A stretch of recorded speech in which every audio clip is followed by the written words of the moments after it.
Hi friends, இந்த வீடியோவில் chapter 1 accounts from incomplete recordsல exercise 15 sum பார்க்கலாம்.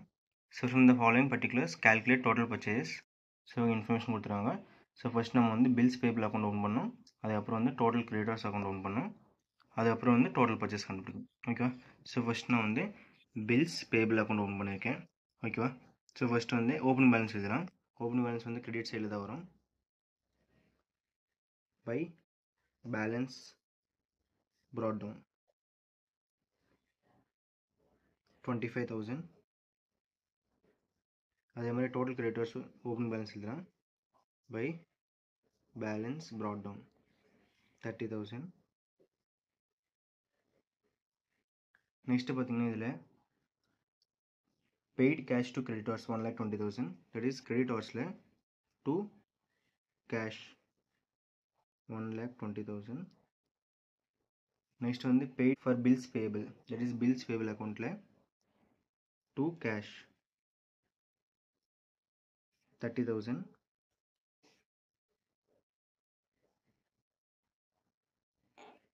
நெக்ஸ்ட் வந்து purchase return 15,000, அது வந்து இங்கே தான் வரும் to purchase return 15,000. நெக்ஸ்ட் வந்து கேஷ் பர்ச்சேஸ் வந்து நம்ம ஆன்சர் கிடச்சதுக்கு அப்புறமா ரெண்டுமே ஆட் பண்ணோம். ஸோ வந்து க்ளோசிங் பேலன்ஸ் போட்டுடலாம்.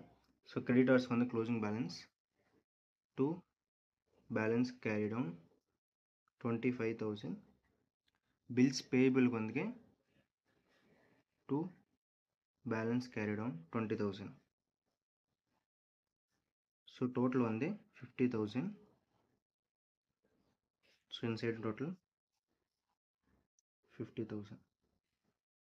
ஸோ பேலன்ஸ் வந்து 25,000. இது வந்து கிரெடிட்டர்ஸ்க்கு ட்ரான்ஸ்ஃபர் ஆகும். So by creditors. ஸோ அப்படிங்க வந்து to bills payable 25,000. So total போட்டுடலாம்.